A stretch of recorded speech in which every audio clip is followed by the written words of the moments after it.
l'instant, Alassane Ouattara a réussi son pari. Il a rempilé pour un 4e mandat après avoir éliminé de la course ses adversaires les plus sérieux et après avoir brisé la contestation dans la rue par la force brute.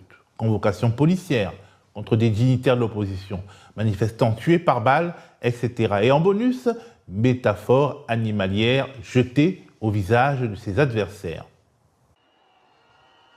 Vous savez, on dit souvent, les chiens aboient, la caravane passe. Les chiens aboient, la caravane passe.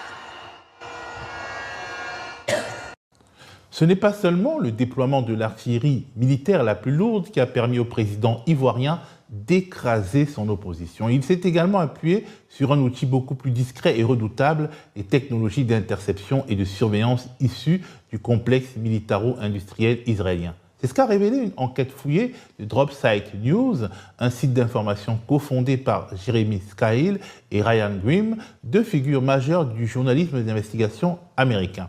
Un ensemble assez important d'emails qui ont fuité a permis à DropSite News d'établir que c'est dans les années 2012-2014 que s'est nouée l'architecture sécuritaire qui a par la suite permis au régime d'Alassane Ouattara de mettre en place, main dans la main avec des sociétés privées et de hauts responsables israéliens, une machine implacable permettant d'écouter les communications téléphoniques et d'espionner les échanges sur Internet, de mettre en place des centres de vidéosurveillance et d'organiser la refonte de l'appareil de renseignement ivoirien, avec à la clé un accord officiel de défense et sécurité intérieure signé en 2014. Le dispositif rendu possible par les alliés israéliens du pouvoir d'Abidjan est impressionnant. Il est par exemple question de propositions techniques pour la création d'un centre dit SIGINT. C'est quoi un centre SIGINT? C'est une structure dédiée au renseignement d'origine électromagnétique. Son travail est d'intercepter, de stocker, d'analyser, entre autres, des appels téléphoniques, des SMS, des emails, des communications radio, des signaux satellitaires ou des transmissions policières ou militaires. Idéal pour traquer des terroristes ou des opposants pacifiques. Le schéma technique de ce centre SIGINT a été rédigé par des personnes qui ont expérimenté des dispositifs du même type dans le cadre de la répression de l'intifada en Palestine entre 1990 et 2005, dans le cadre aussi de la redoutable unité 8200, accusée d'être responsable du piratage de beepers et de talkie-walkie au Liban, piratage qui a organisé 37 morts et près de 3000 blessés. Elle a stupéfait le monde entier, tant par son mode opératoire que par son ampleur. Une attaque de masse simultanée sur les beepers et les talkie-walkie des membres du Hezbollah. Derrière cette attaque inédite, Israël, selon le Hezbollah, et plus précisément l'unité 8200, ce service de renseignement devenu l'ennemi numéro 1 est visé à de nombreuses reprises par Hassan Nasrallah, l'ancien chef de la milice chiite tué fin septembre. L'alliance répressive israélo-ivoirienne a commencé par une sorte de joint venture improbable entre deux hommes, Ehud Barak, ex-premier ministre et ministre de la Défense d'Israël, et Jeffrey Epstein, homme d'affaires mondain et délinquant sexuel condamné aux États-Unis, en lien avec de puissants réseaux politiques et financiers. Pour donner une idée de ce qui était Jeffrey Epstein, mort en 2009, suicidé, aux rares personnes qui n'en ont jamais entendu parler, écoutons ce résumé fait par le média en ligne Combini.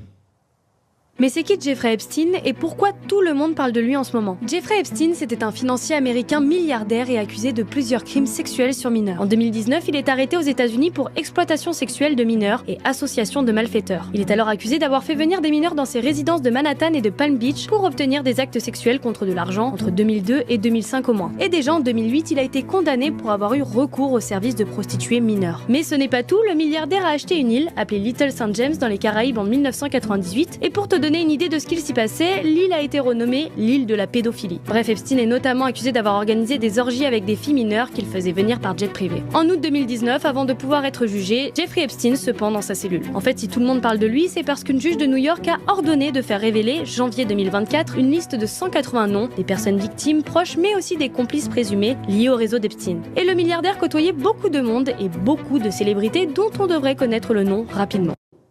Comment ce drôle de tandem américano-israélien s'est-il créé avec pour but de faire des affaires en Côte d'Ivoire? Les archives d'emails et d'agendas cités par l'article de Dropsite News permettent d'attester qu'en 2012, pendant qu'Ehud Barak, alors ministre de la Défense israélien, recevait officiellement Alassane Ouattara à Jérusalem, Jeffrey Epstein rencontrait à New York le fils du président, David Draman Ouattara, et son épouse Louise, décédée depuis d'une crise de paludisme. Assez intriguant, la personne qui a mis en relation le fils du numéro 1 ivoirien et le sulfureux homme d'affaires tombé pour pédocriminalité, c'était Nina Keïta, la nièce d'Alassane Ouattara qu'il connaissait depuis le début des années 2000, alors qu'elle était encore toute jeune. Elle est née en 1982 via le milieu du mannequinat et des voyages sur son jet privé, le bien nommé Lolita Express. Depuis, Nina Keïta a fait carrière dans l'appareil d'État ivoirien. Elle est aujourd'hui directrice générale adjointe de la Société ivoirienne de gestion des stocks pétroliers, la GEST aussi. En tout cas, à partir de ce moment charnière, la mécanique s'enclenche surtout pour Jeffrey Epstein. Le 12 septembre 2012, il rencontre Nina Keïta à New York, puis son rendez-vous d'après, c'est avec Ehud Barak, pourtant encore ministre de la Défense d'Israël, et qui n'a donc pas officiellement le droit de faire un certain nombre de business privés. Dans la foulée, Ahmed Bakayoko, alors ministre ivoirien de l'Intérieur, se rend à Tel Aviv pour discuter d'un accord bilatéral axé sur le renseignement, la cybercriminalité également. Le hasard fait bien les choses.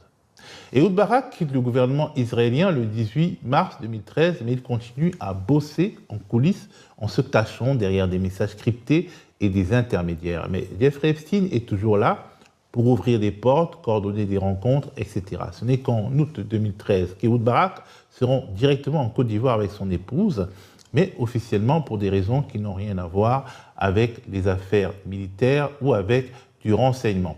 La chronologie nourrit une hypothèse forte.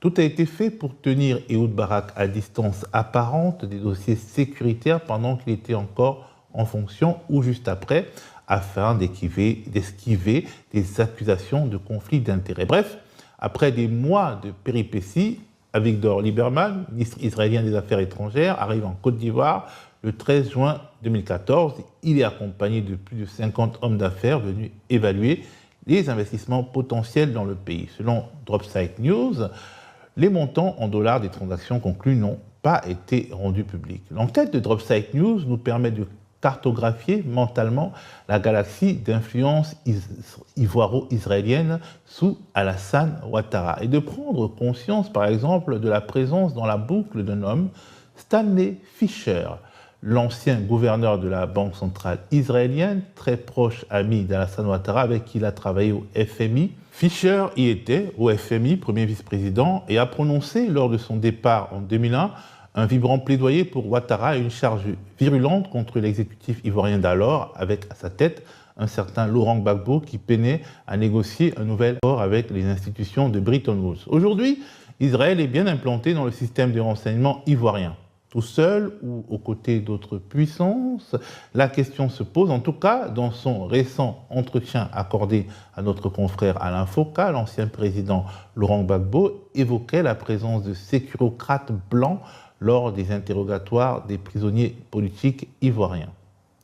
Alors, il y a eu des amis, des camarades qui ont été arrêtés, des jeunes, et ils ont été emmenés à l'hôtel Sobroco, où, disent-ils, ils ont été interrogés par un blanc barbu.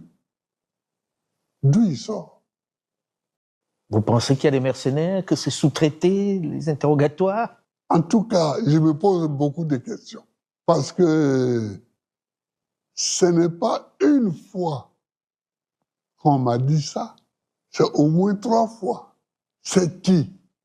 Il n'est pas de l'armée nationale de Côte d'Ivoire, il n'est pas de la police, il n'est pas de la gendarmerie, parce que bon, on connaît, hein, il n'y a pas de blanc. Il pourrait avoir un blanc de nationalité ivoirienne qui peut être, mais il n'y en a pas en ce moment-ci. Alors c'est qui? Et ça, il faut qu'on cesse ça. Alors, la problématique est d'autant plus sérieuse que l'édifice de renseignement co-construit par Tel Aviv et Abidjan ne sert pas qu'à la Côte d'Ivoire. Israël y trouve aussi son compte, comme Jeune Afrique l'a documenté dans une enquête parue en octobre 2021. L'infrastructure d'interception alimente un partage officieux de renseignements avec, dans le viseur, la communauté libanaise d'Abidjan, suspectée par Tel Aviv de financer le Hezbollah. Des secteurs entiers, comme la restauration dans le quartier de la zone 4, mais également les filières bananes, cacao et caoutchouc, seraient déjà surveillés. Au final, on peut se demander si, au prétexte de vendre des services de surveillance de masse au gouvernement ivoirien, les autorités israéliennes n'infiltrent pas purement et simplement toutes les structures sociales, politiques et économiques d'un pays tiers dans le cadre de leur propre agenda. Est-ce qu'au fond, Abidjan, qui était déjà jadis le bastion des barbouzes françaises, n'est pas devenu une sorte de plaque tournante de tous les espions qui y prospèrent en toute liberté? C'est un peu ce que donne à voir le journaliste et auteur Antoine Glaser dans son dernier roman, Sombre Lagune, où il nous montre des espions, trafiquants de drogue et aventuriers en tout genre se combattre dans des crimes et des combines de tout type en dehors de tout contrôle d'un État ivoirien complètement dépassé et dont les dirigeants sont, dans le fond, uniquement soucieux de la sécurité de leur pouvoir.